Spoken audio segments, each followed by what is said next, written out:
مساء أكل انت نري ورهي جرود تكو انت شمر يا ضو تند نشمر إفاد التفوق يا ضو تند نشمر إفاد التفوق مساء أكل انت نري ورهي جرود تكو انت شمر يا ضو تند نشمر إفاد التفوق شمر يا ضو تند نشمر إفاد التفوق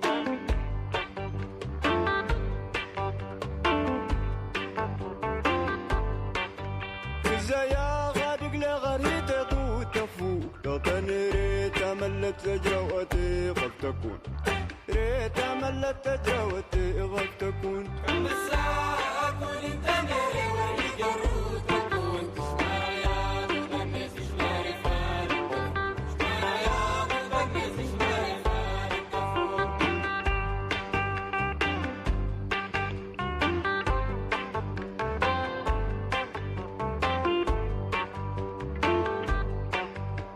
ضغانا دغوغ نسانا كان بتروح سنغدي لنا ما نطوق سنغدي. Welcome everyone to this broadcast on behalf of the Green Party of Illinois and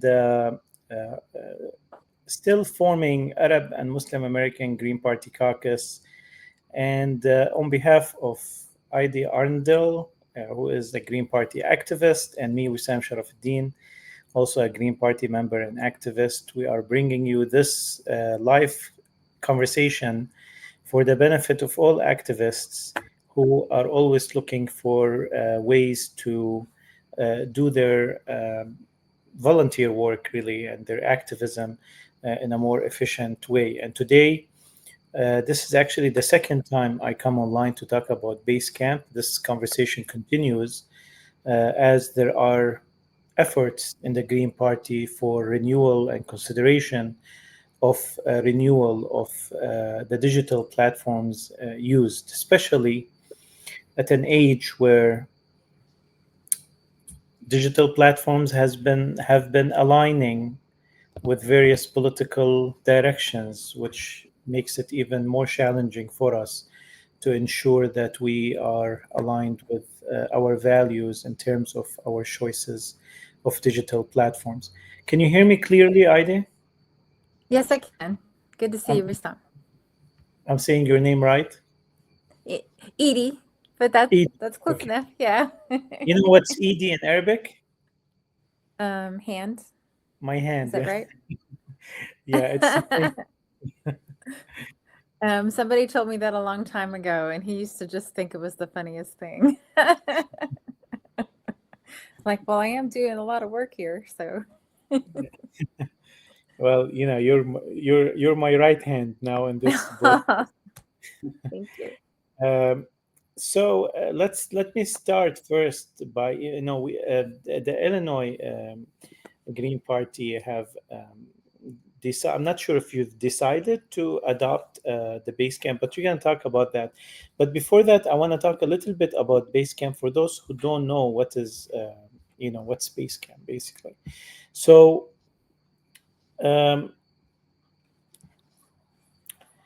Basecamp didn't begin as a product pitch deck. It began as a mess. In 2003, the team at a small firm called 37 Signals, and they called it 37 Signals because of the signals of what was considered intelligent signals coming from space.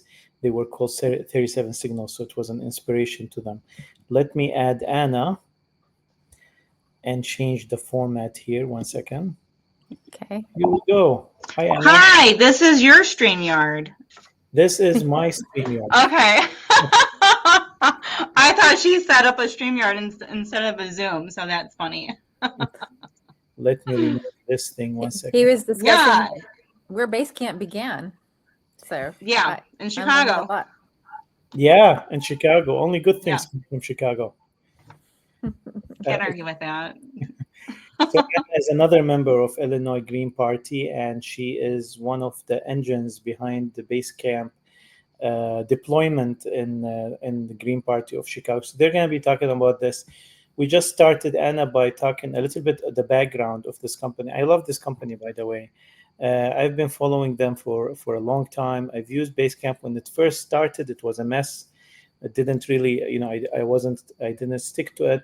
I used it again in another business that I was involved in. My friend also worked closely with it, and now it comes back to, with a track record. Anyway, uh, the small firm was called 37 Signals and needed a saner way to coordinate client projects. So they built one from scratch. They're coders. The tool shipped publicly in February 2004, and while they were building it, their then new programmer, David Heinemeier Hanson, who's one of the top programmers in the world, extracted a web framework, Ruby on Rails, that went on to power more than 1 million web apps worldwide. So the founder of Basecamp is the founder of Ruby on Rails. Any programmer out there I'm a software engineer.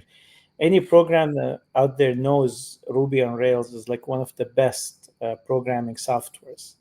So he's the founder of that, of the infrastructure behind, one of the best infrastructures behind a lot of the great websites that are out there, applications. So that origin matters because Basecamp was born from lived constraints, not venture whims. It's not like we've raised money and then we've invested into creating something. No, they've actually were creating something that they needed to manage their own work. Yes, necessity is the mother of invention, correct? Exactly. So Yeah. it's born from grassroots. It's not born Mhm. from, top down. The folks behind it, 37 Signals, was founded in 1999 by three designers, Jason Fried, Carlos Segura, and Ernest Kim. Fried ultimately became the longtime CEO and public voice of the company's less but better ethos. Segura is a Cuban-American design icon who also founded T26 Type Foundry. And Kim, a creative director and strategist, later took leadership roles in global digital agencies. A couple of years in, Hansen wrote Basecamp's first code, released Rails, and eventually became a partner, shaping the engineering and product stance that we see today. Over time, 37 Signals shifted from client work to products company. They launched Basecamp. They launched other softwares that some of them, they were phased out later, like Backpack and High Rise. They also founded Campfire, which is still available and free. They have an open source Campfire, which is used in Basecamp as the chat software, but it's also open software by itself. Then, after a period operating as Basecamp, the company, they re-embraced the 37 Signals banner in 2022 to reflect a multi-product shop that now includes Hey. Are you familiar with Hey, Eyde? Yes, it's one of the options on Basecamp. I'm really fascinated by this history. I had no idea. I'm just a user. So, So, Hey, I yeah. didn't know about Hey, but I just discovered that there's one of the best emails out there. Oh, well, they use that terminology inside Basecamp as Yeah, hey. yeah, So yeah. it's also email? It's an email software just like Gmail. So they have their Oh. own software for email and calendar. Now it's not free, yet there's Mhm. no advertisement. It's not expensive. It's $10 to use your own URL, which it costs with Google anyway about $12 a month. So it's even cheaper than Google. But it is so powerful that I'm disappointed that I just discovered it a couple of days ago. It's so powerful, and the calendar is so powerful. It puts all the other emails to shame. But anyway, I had no idea about that one. I think I maybe saw it was like an update or update coming. But yeah, I like the email forwards too. So the email, I'm like, oh, I wish there was an email. So I'm glad that, and I know about apps. It's like the one, but I tell people it's the one app you want. It is fantastic once you get used to the dashboards. it's actually hard to imagine for me organizing a different way and seeing. I'm like, I wish the bit like if I had a business, I would be organized with Basecamp because you make the. I can go on for hours with Basecamp. But yeah, I'm glad that you told us about the hay. I'm looking forward to seeing it. Yeah, awesome, Anna, and we're gonna jump, to that just once I'm gonna finish this background thing, and then we're gonna jump right to hear your experience with Basecamp. So, Hey was launched in 2020, and it became there was a standoff between Apple and Basecamp over App Store rules, and it became a big case, and out of which Basecamp actually formed, the founders, they formed like a nonprofit organization that ensures equality in accessing app stores. So they're kind of, resist Apple, and their strategies. What do they stand for? So, in a world that worships built scaling, 37 Signals argues for staying small. These guys could have easily gotten funded and became, multi-billion-dollar conglomerate, because they're so early into the information business, and they're so advanced. They invented the language that others create websites with. I mean, the Ruby on Rails, we know, it forms the best apps out there. um, but they wrote books. They created an online way of publishing books. They went into more like meaningful work. They invented asynchronous collaboration. They were one of the pioneers of that.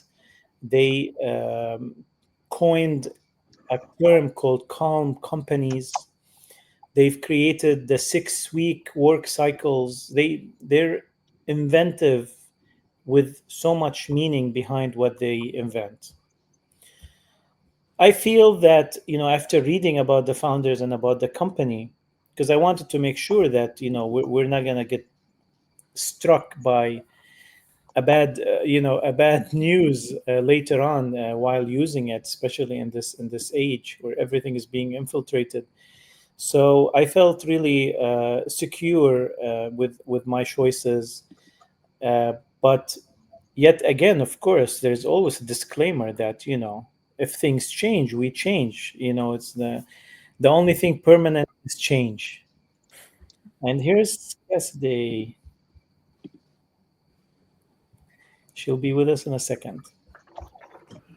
Hi, Cassidy. Hello, how are you?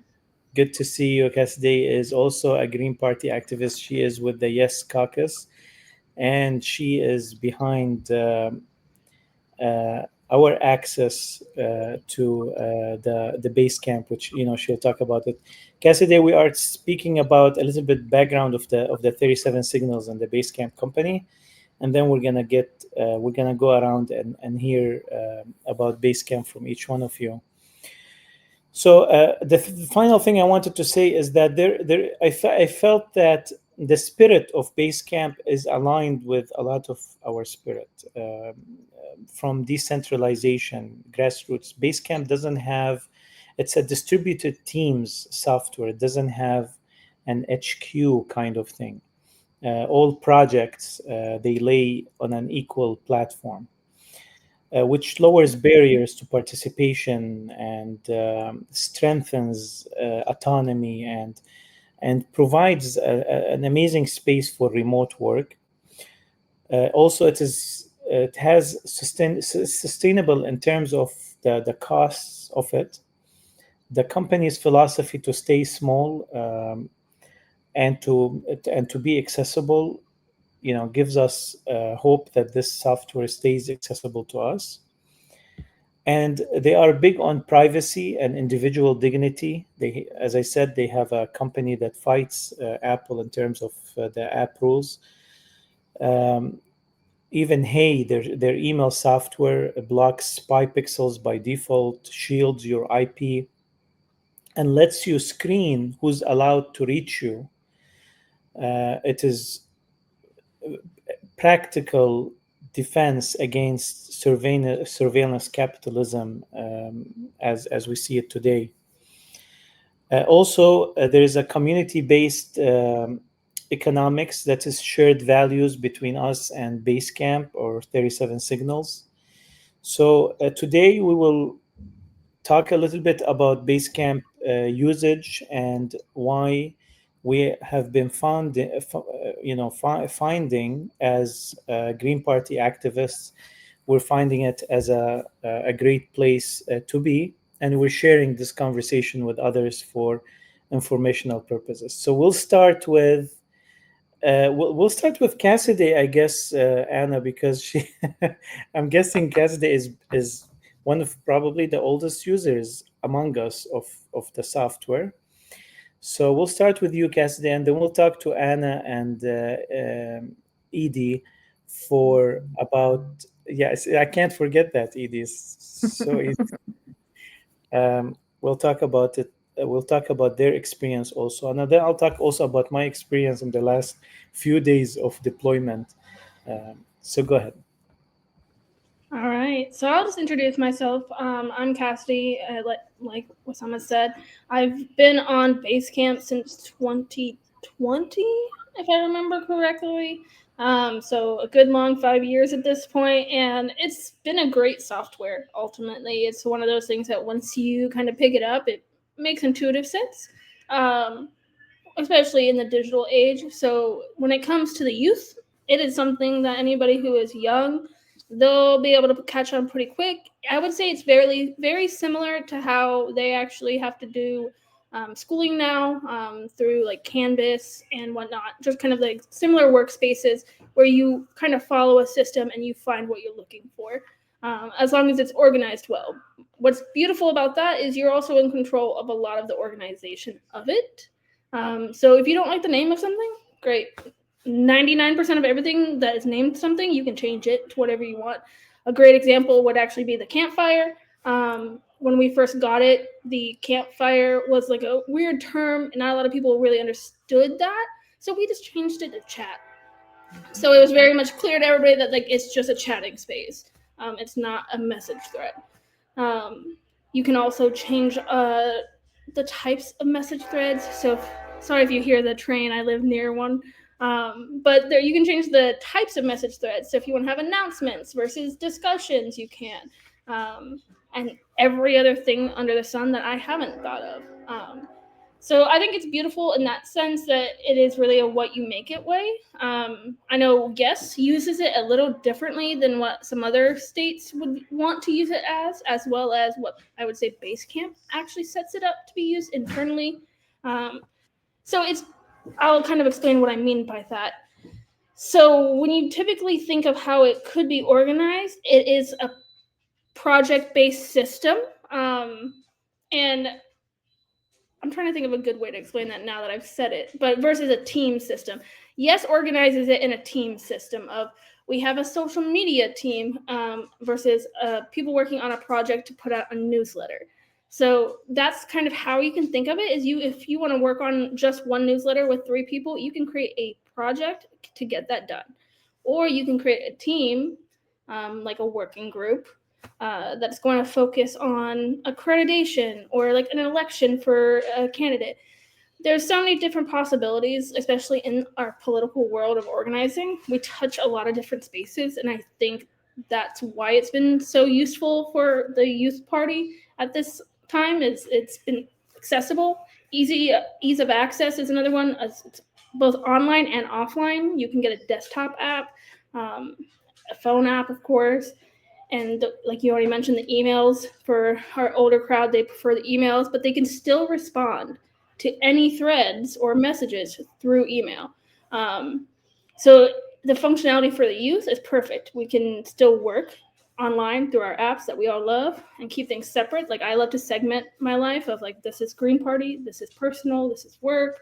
But that's how I do it. Other people like to have it all mixed in together, like their email, and just respond to whatever they see. And so that's perfect. And I'll move on and let Anna speak.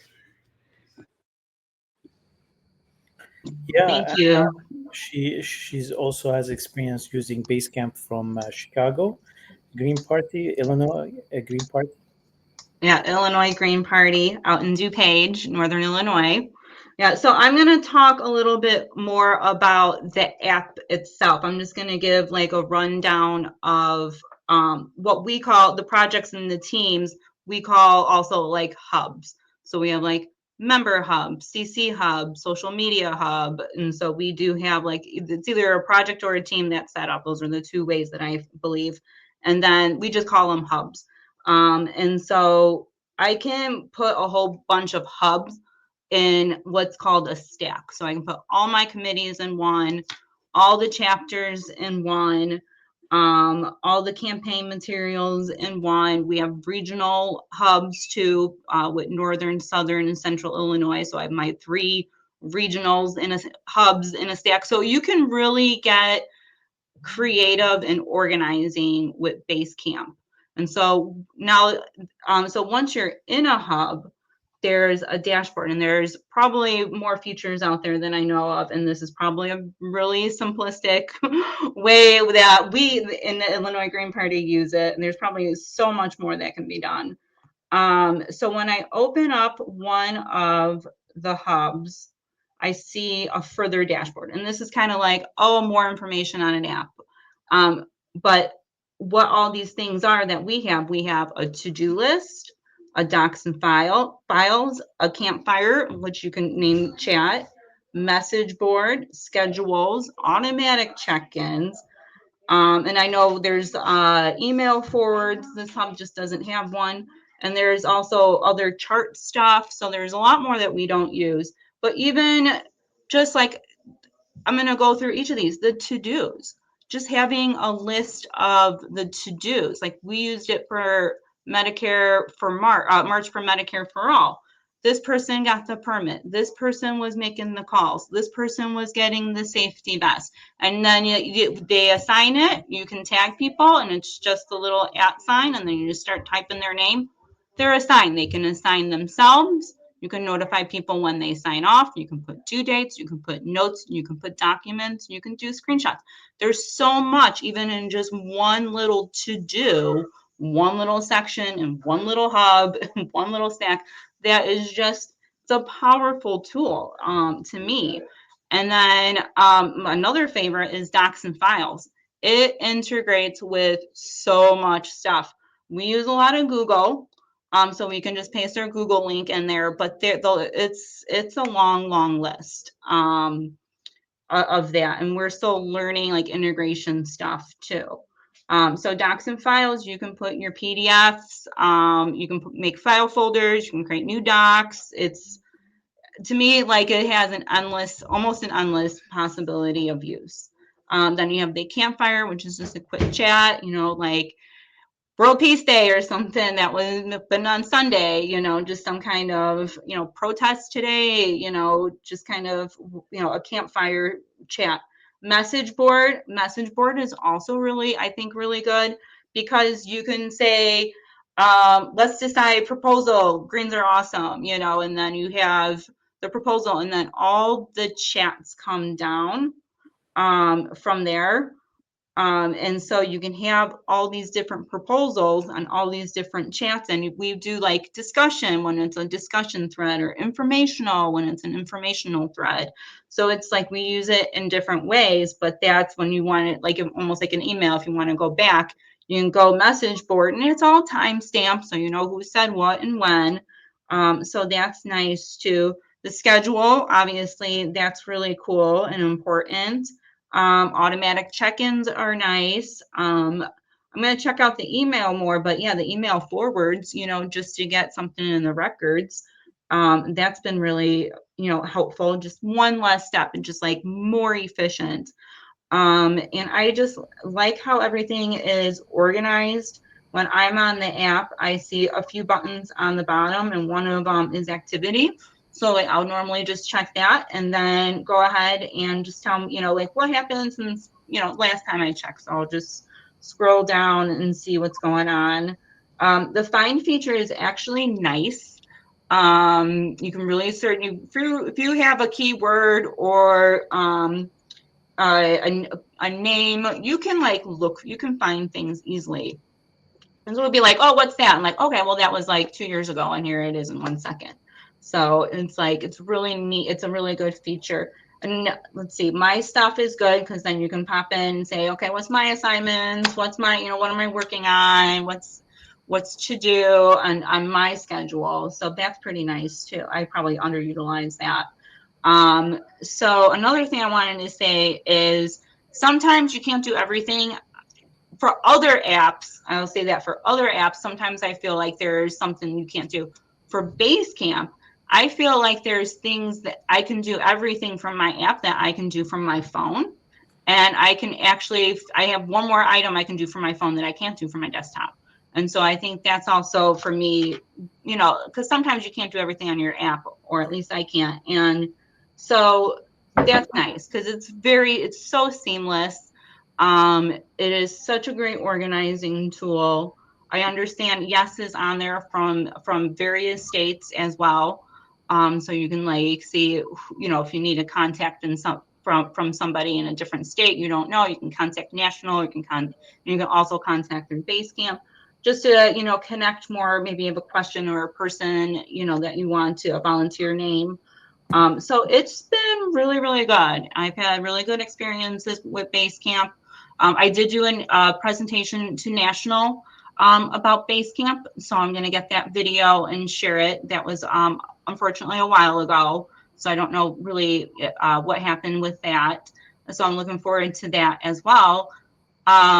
With Basecamp, we pay, I think it's $1,200 a month, and I think when I did the presentation, it was like, I mean, not a month, a year. I think it was $1,400 a year. One thing that's will probably be a to-do on Basecamp for the Illinois Green Party is to integrate Slack, because it can integrate with all these other platforms, and one of the other platforms is Slack. And so I know we want to help, you know, and be united with other groups out there who are using Slack. And with Basecamp, from my understanding, it's all encrypted as well, which is a major factor.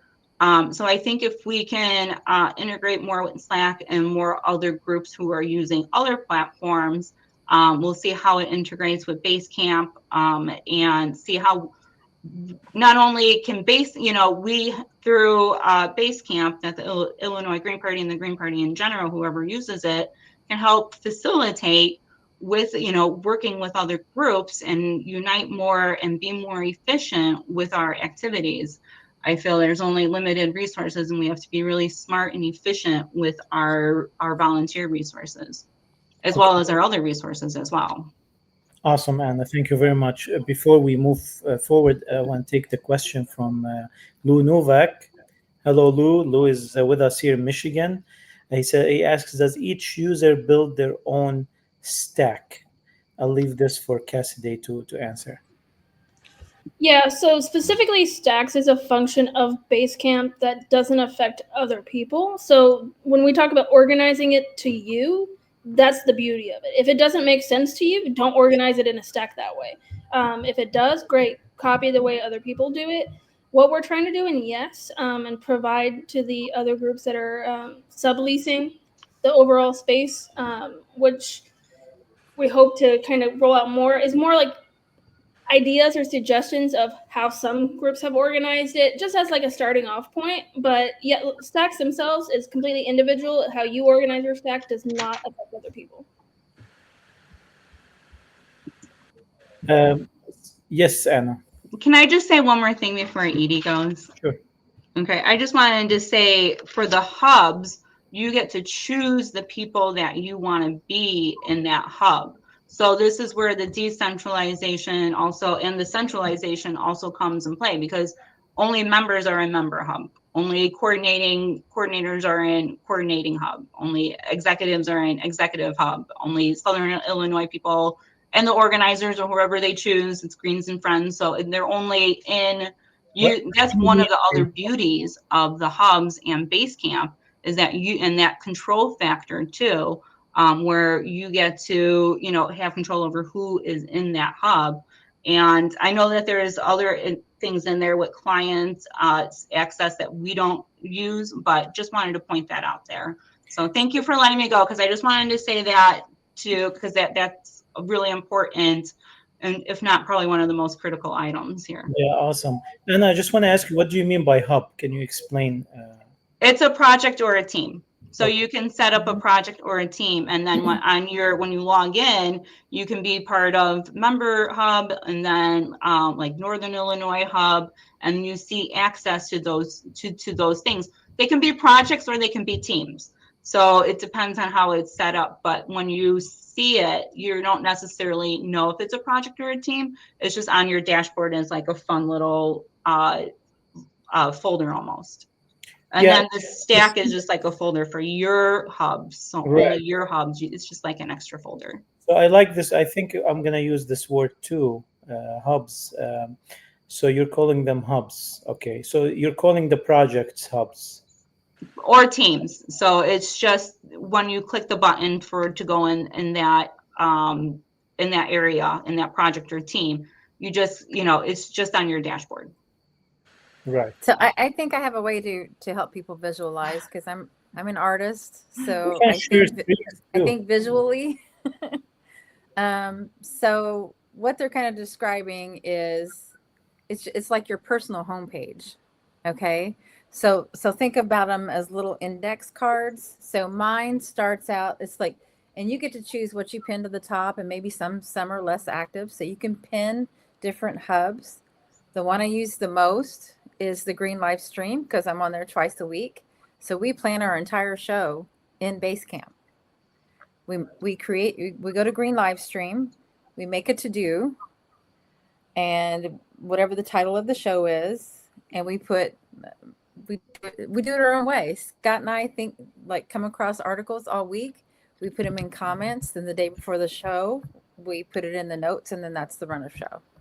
So that's one way you can use it. So I have, that's pretty much all we do in the Green live stream. That's how we use it. But we also have one for our ILGP Campaign Central. It's got all kinds of information about our statewide campaign. And there's to-dos, lined up there. There's also information about, rules and regulations, filing dates, all that kind of stuff too. Then I have my own personal one just for my campaign that I only have 2 people in it with me, my treasurer and this lady down beneath me to help me, anything that I might need for my campaign personally, until I get a campaign manager and all that. One thing that I really like about it, I use the hey button the most. Everybody uses it differently. So it's kind of like your own personal homepage. You have all these choices of which project or which hub you want to go to, look at what's going on. But if you just want to know the latest activity, I always hit the hey, which is kind of like a little menu at the bottom. So you have your home, then you have hey, activity, find. Like if you're looking for, so-and-so said this, you just type in their name. And my stuff. That'll be your assignments. But hey just tells you the latest activity on anything that you've been added to. So you can see the latest. Because I tend to not check my email that way. I just get on Basecamp and see what's going on. Yeah. The other thing that I really like, if you have an idea at 3:00 in the morning, you can put it in Basecamp. You're not going to bother anyone. If you have and there's different, like say for Member Hub, you have an idea, you want to make it a proposal, right? Like an idea. Let me see. So you go to the message board, and then you do a message, and then you say what type of message you want it to be. Is it an announcement? Hey, we're having an event tomorrow. Please come. Or is it just informational? I just want you to know this was happening.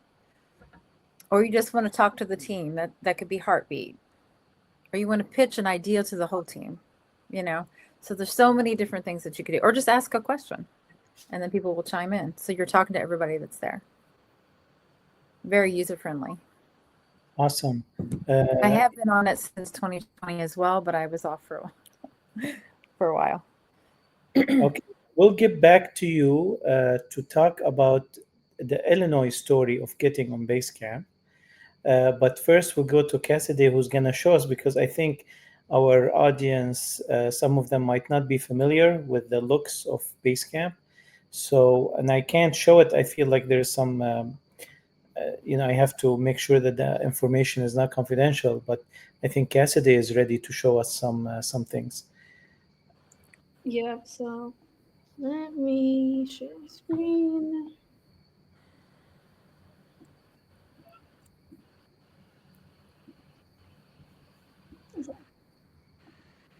So this is kind of how I have it laid out. I won't go into a space, but I'll make one with you guys just to show how that happens.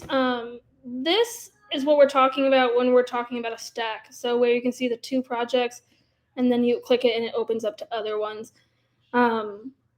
So I want to say in the past year, Basecamp clarified what a project is. So they're all called projects now. Every single one of these are called a project. When we're referencing teams, it's just because these projects are only teams of people that work on like an overall topic, versus an actual project only doing one thing. But they're all projects. They're all the same thing.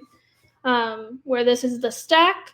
I know we reference a hub. You can also call these hubs depending on what you're using them for. It's all just terminology referencing that internal space, right?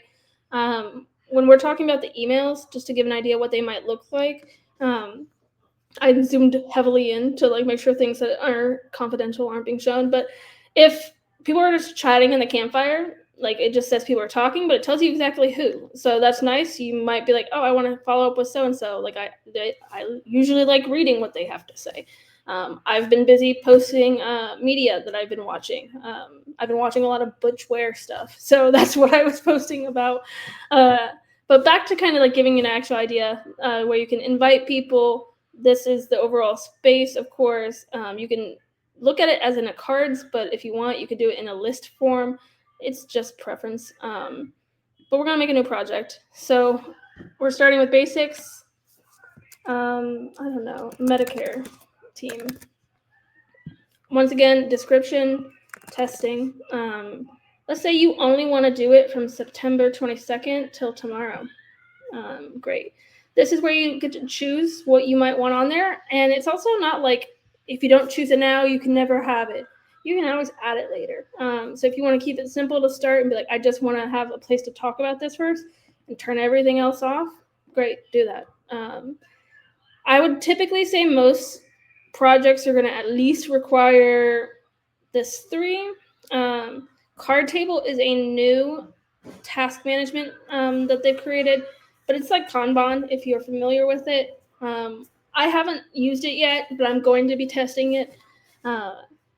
And then you choose who you want on it by making it invite only. When they're talking about having everybody getting into the space and being able to see those hubs and then choose kind of what to go into, this is where you can change that accessibility. Invite only means the only people that are going to be in that space are people that I add to it.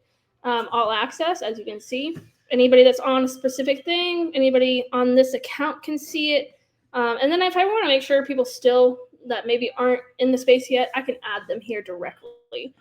Make sure you tell them why. This is for a test. But I'm going to change it to invite only. And I want to create it. Now I'm in this space. This right up here is another new feature, but I have been enjoying it. It's kind of a gauge to help you track if you're on progress, and you can update it. This is your message board. I want you to think about message board kind of like a forum where you start the topic and then everybody can comment on underneath it. These are those categories that I mentioned. If you want to change them, oh, look, we don't have a discussion one. I'm going to have clapping doing it. Discussion. Great. Done. We're going to discuss medicine. And again, testing. And it has lots of functionality to where you can change it. Quote, have even dividers. If you need plain text versus coding, go at it. You can have attachments, both inline ones and then just straight attachments. There's a, of course, great undo feature. And this is going to be my biggest thing that I love about it is we all have those times where we have typed out a whole paragraph of stuff and it looks beautiful, but we haven't saved it. I won't guarantee this, but I'm going to test it. But there's many times where I won't save it and it automatically, if I for some reason accidentally did this and go forward, it's still there. So if you accidentally hit back and forward, it hasn't immediately deleted. So you can save it. I feel like that's something great about it. You can save it as a draft first. That used to be a 90s nightmare. Yeah. You can, of course, make it just a draft and come back to it and whatnot, go back into it. But of course, you can even schedule it to just go out at a certain time. Like I believe Eyde mentioned, if you don't want to bother people, great. This space doesn't have a ton of people in it, but if there was to be another person in here, what would also have asked me is who to notify about this message thread. And there'll be about 3 options. The first one is everybody in this space, only people that are following it, because there can be people that are following a space and people that are actively in the space, or vice versa. I think I worded that wrong. And then the last one is no one. So I've been working on a lot of like side projects for ES, but I hit notify no one about this. So even though I made several message threads, I just didn't want to tell people about it because I was going to come back and comment and add additional things before pushing it out and saying, hey, look at this now. So this is just message threads. Can I add something, Cassidy, before you move from messages? So one of the things I love about message boards, you know how sometimes you have a discussion, that's different from listservs. As the listservs emails, sometimes they convolute all the thread under the email and the signature, while this gets cleaned up automatically on the message board. Even if you use your email to message back and you put a long signature and you quote your favorite 3 authors, and then there's a thread of 20 emails under it, which the conversations sometimes that take place in some of the listservs, it's just difficult to read. I sometimes take them, copy them into an engine just to clean up so I can just make it readable. So I did one of these emails with a lot of threaded emails under it, and I put my longest signature and I sent it, and look how it looks. The whole message was just the word awesome. So it cleaned up everything and it just looks like that. And it doesn't matter what font I use, it's gonna make everyone the same font, the clearest way possible. And I just love this. That's gonna make our conversations finally readable and clean. Thanks. If I just can quickly comment on it. So they look almost like on other social media sites with posts. So it's like a post. It feels like, to me, it's not just like an email, but it feels like, oh, this is almost like, it looks like a post to me going down.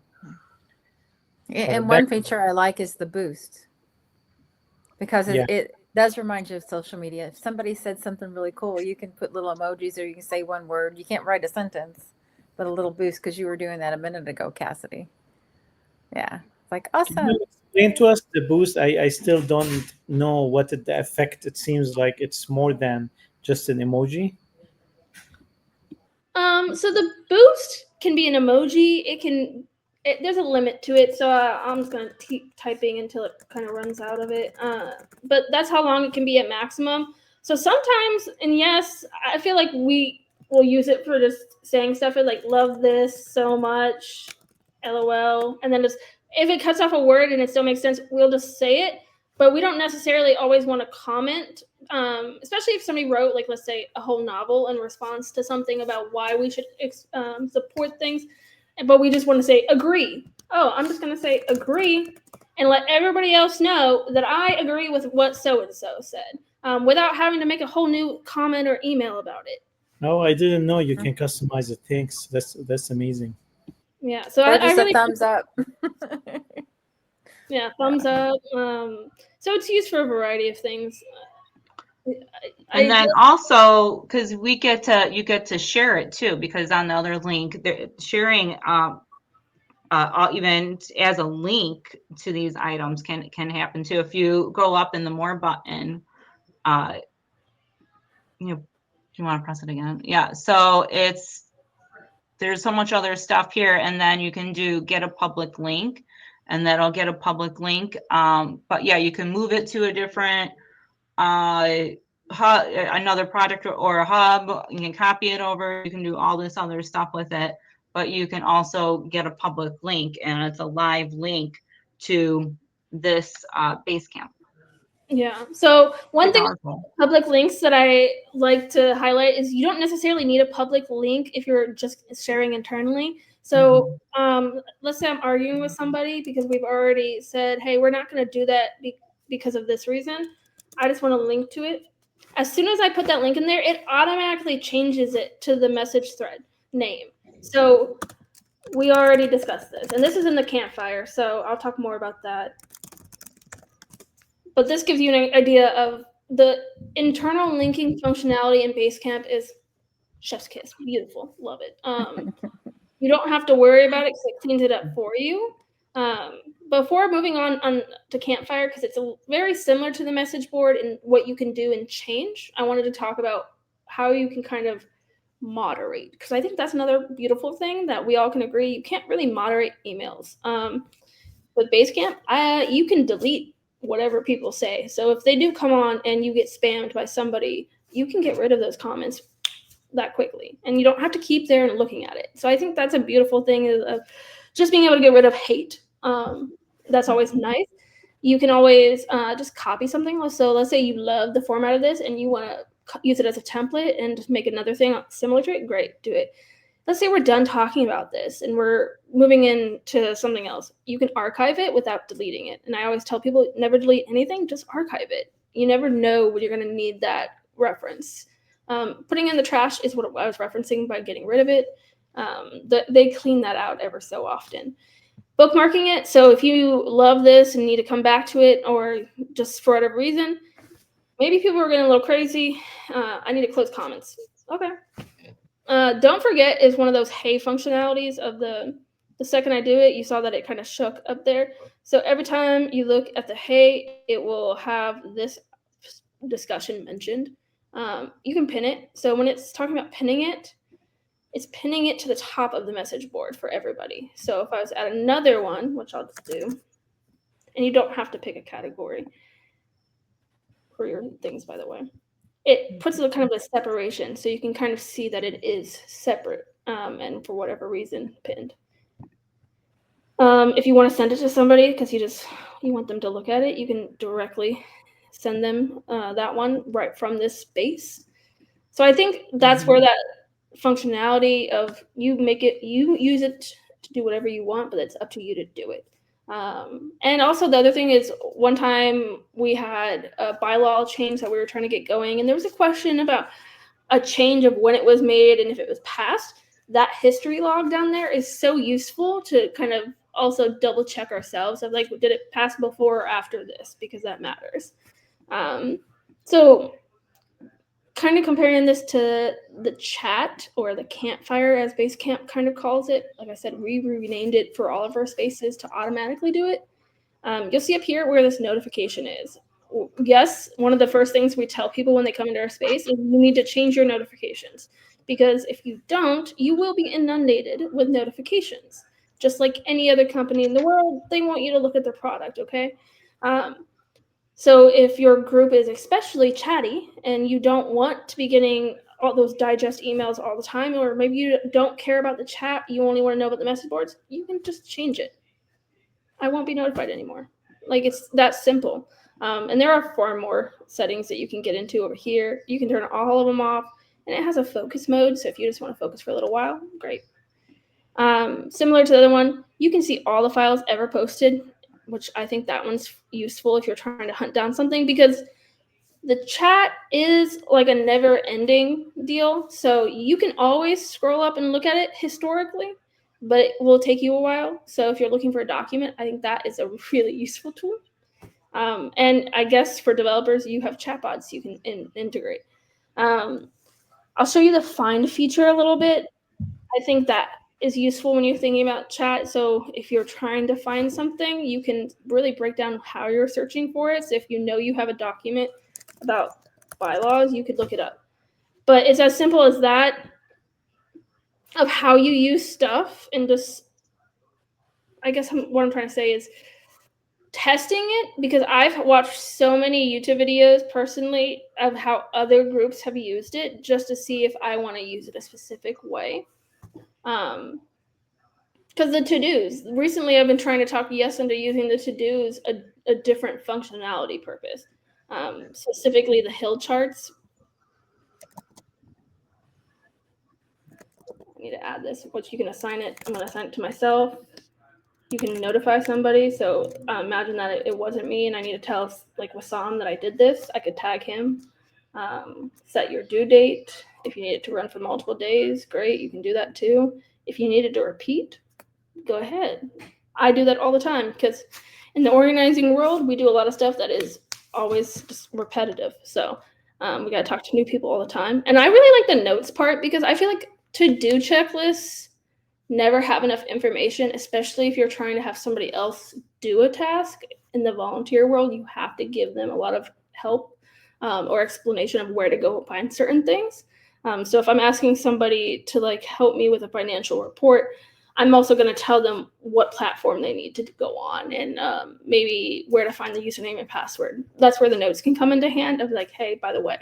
And when, let's say, when I've added this to do and they come back, oh, they want that. They'll be like, oh, actually, question about this entire group of to-dos. Why? So not only can you comment on threads, you can comment on to-dos and actually have a discussion about even internally. Like if I want to, click, there we go. On this, if I only want to talk about this to-do and want to know why do I have to do this, or why do I have this, and it's assigned to me, I can ask and not tell anybody else who didn't create this about why I have this, because whoever created it for me will get the notification that I posted a comment, versus everybody else in all of the spaces.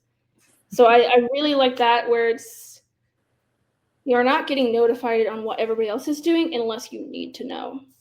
It's very much a need to know basis. This part, the move the needle, you do have to do manually.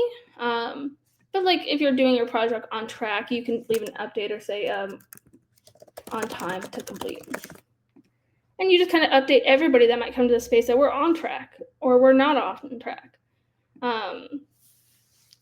That has to do with to-dos, because obviously you would want to update it. Track this on a hill chart. Whenever you have this group of to-dos, you can see this little blue dot. When you make a hill chart, it lets you update it on where you're at on that project as well. Are you figuring things out? Are you making it happen? You can just put it wherever you want. And once again, you've given it a reason as to why you think that behind schedule. Okay, let's take a break, Cassidy, because I know there's so much you can do on Basecamp that, and they do great videos too of teaching it. And I'm thinking in the long run, as I think and I feel that many Green Party entities will be using Basecamp in the future, and we might have to do this once a month to keep the flow going of continuous education on it. But I just wanted to, before we run out of time, to go back to Eyde and Anna to tell us a little bit about the experience of getting on Basecamp. And also, Cassidy, if you can talk about the way the Yes Caucus is providing support and subsidizing it with other Green Party groups. Also talk about the pricing. I've thought the pricing was 3,600. I'm not sure if it's because of Basecamp 4, or I'm not sure what's the difference. But anyway, you can talk about the pricing. And basically, for us, I'll say in short that for the forming Arab American or Muslim American Green Party caucus, we basically we were using Padlet, we were using WhatsApp, we were using email, and we were using all Google Suite, Google Forms, Google Docs, all this. And some of our members did not use WhatsApp. So we had to have members to just send them text messages instead of using WhatsApp. And anyway, WhatsApp is frowned upon now, with all the Meta mess. So we were looking, for something to consolidate, something to simplify. We had a link tree of all the things that you can catch in different places, and this has been such a relief. The transition has been fast. I think Cassidy can attest to it. We were thinking we're gonna like transfer, and then we're gonna cancel everything else like in 3 months or 6 months. Actually, we canceled everything else in 3 days. Like we started Friday and said, okay, by Monday we're shutting down WhatsApp, and the whole group has moved actually. And you know what? People who are not responding to the move, you have to lose some of the individuals who are not already catching up to the movement, and they can catch up later at their own pace. But we cannot slow down the organization just because there are few unresponsive members among, we are like 187 members. So it has been great. And Cassidy showed me how to do automations using Zapier. It has been great. Also, we've automated this, so new chapters open up automatically through a form. And I'm going to show you one zap that you're going to love, Edie. Okay. Okay. I'm going to share my screen and show you. Okay. So I created, because I've been doing this, I did few podcasts, and then I thought, okay, there is a way to do this. So I created the zap.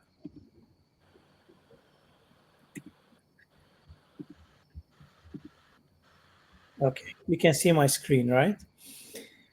No. No. Okay, good. There was one feature you didn't mention, was the ping, which is a private message.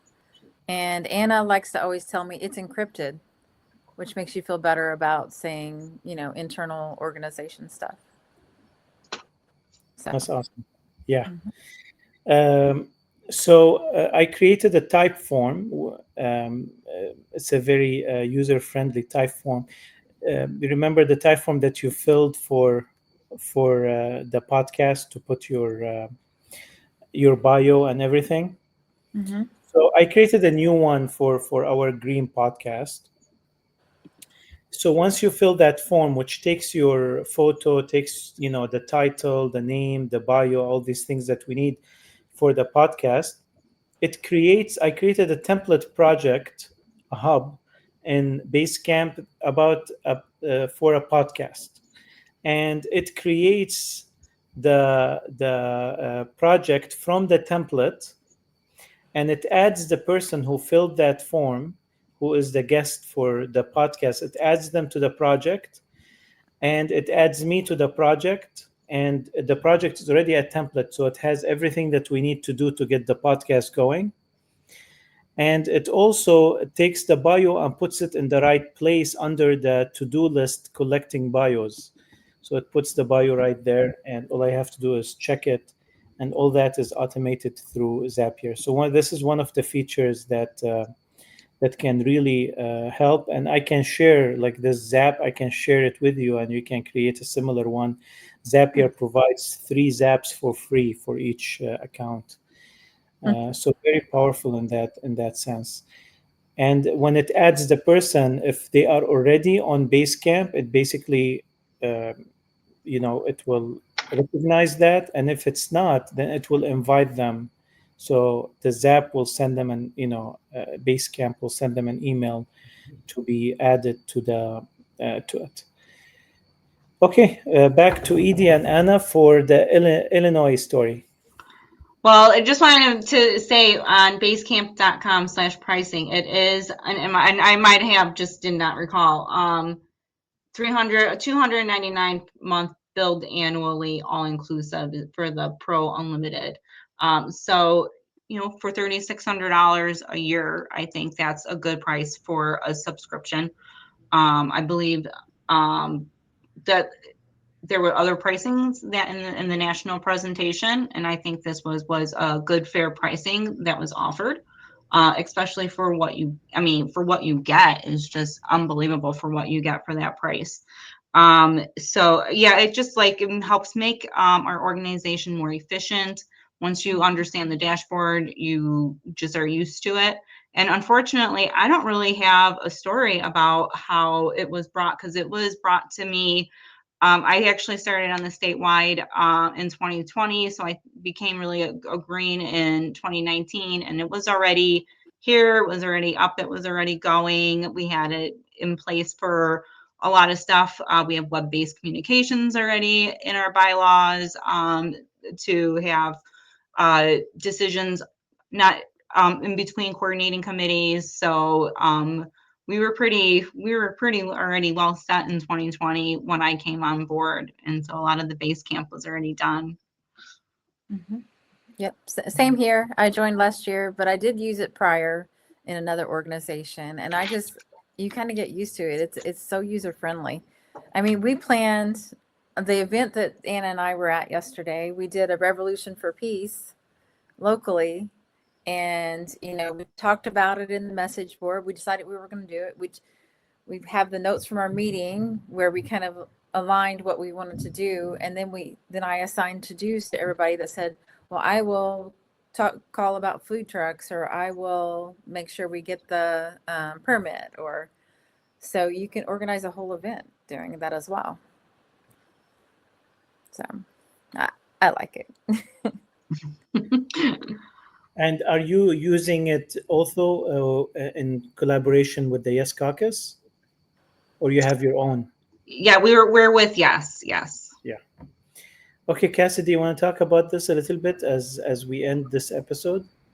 Yeah, so we offer it to any kind of green affiliated chapter, local, state, caucus. I'm trying to think of every kind of group they have. Committee, working group, like anything that people have, even a campaign, if they would like to utilize Basecamp, maybe on a temporary basis to see if they want to. We offer a subleasing option through Yes, since we already pay the annual fee. We understand that we're grassroots organizing. You probably can't pay it. I wouldn't expect most people to. But we offer a 6-month introductory leasing if you want to just give it a try. $180, or you can do 3 months upfront at $90. And that's also just paid through our website now. So we've made it really simple and accessible and easy for people. If you want to pay for the year upfront and not have to worry about it, it's only $250. And we also have a discount from Basecamp since we've been on it for so long. So we don't pay what they're charging everybody else now, thankfully. Like the $3,600, we pay like $1,200, I think $1,400. It may be going up this coming year, but significantly less because we have worked with them for so long. That's awesome. Thank you, Cassidy. And it's good to know that you have a great price with them already, legacy price. So we are very privileged to have access to such a software for $250 a year. It's such a relief. We've reached the decision to use Basecamp before we knew that the Yes Caucus offered that. But we have a member with us from the Yes Caucus in our caucus, and she said, "Yeah, we offer this." And so we sold, and we put a vote. It was vote 24 hours. It was unanimously vote, and the transition was easy. But here's what I want to say. As an ending remark, then I'll leave each person to say their ending remarks. What this is all about is really creating the infrastructure to make grassroots movement workable, to have, and especially grassroots movements that's made mostly of hardworking, mostly low income, mostly student population, which are the hardest to have, extract this voluntary time from, is to dedicate time for activism.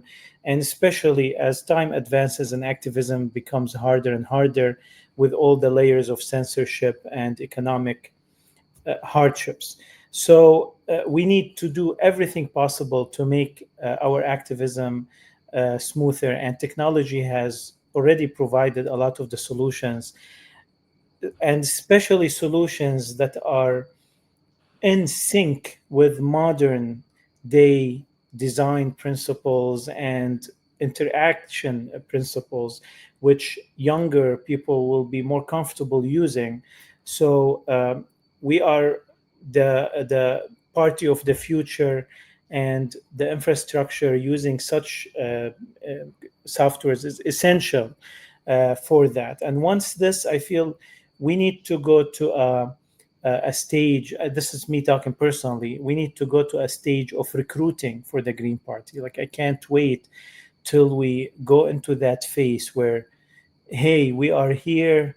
The country needs us the most right now, and we want to make ourselves. But we don't want people to come in before we tidy our inner house, and that's what we're trying to do. We're trying to be to appear in the best of shapes and the best of tools, and the smoothest, the most, one of the most things I love about this is that when all of us are on it, when all the Green Party is on it, you can pinch anyone. Is it pinch or ping? I think it's ping. I don't know. Ping. Okay. So you can ping anyone on it, and that's such a space for connection, making the whole Green Party community one community digitally. So I want to end with basically that this is part of an essential part of us moving forward to grow the party, that we want to grow our volunteers to 1 million volunteers, and we want to grow our budget and grow our reach to prepare ourselves for the future that's going to be the Gen Z future, the 75 million Gen Z today who are going to be the majority of voters in 2030, and they're going to decide our Congress and White House in 2032. This is the party that we're building. Thank you. Cassidy.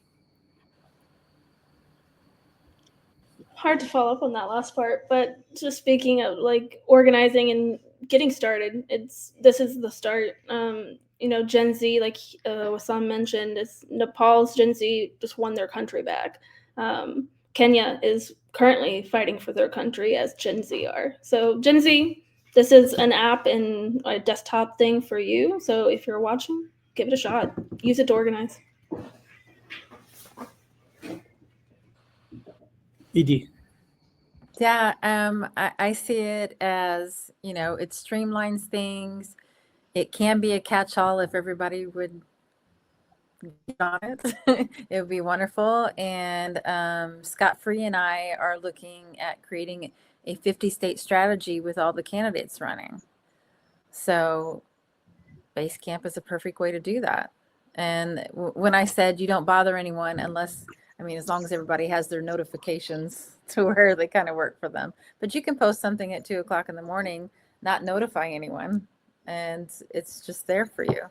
I really enjoy it, and I wish it was the only app that I had, but other people aren't on there yet. So we're working on it. I also am excited about the 1 million volunteers. I am ready for that.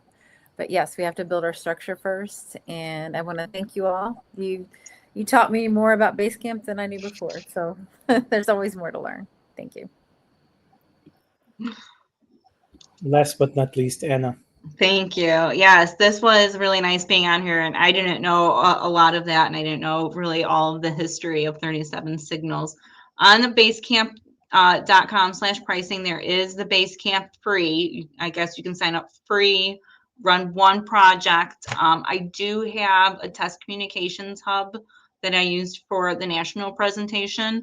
I can put my email in comments to just add, ask me send me your information and I'll, just get verified, and then we'll get you in test communications hub, just so you can also just feel it out as, if you don't want to do the sign up, you can do that as well. I just wanted to offer it out there. There's a few of us on there, but it's just really as an example of how it could be used. So. Thank you. And one thing I'm excited about as more groups sign up to, I know that Michigan is considering it right now, and Texas, is that the bank of templates will grow and people will be making more and more templates that can be used. So thank you all. I just want to announce that tomorrow we'll be having GPACs and Lifeline for Palestine broadcast at 7 p.m. tomorrow, Tuesday. So be with us. Dr. Jill Stein will be on to give us an update on what's going on as far as the efforts of the Lifeline for Palestine and uniting the peace, United Nations Resolution 377 to end the genocide. Thank you all, and we'll see you in upcoming episodes. Thank you. Go green.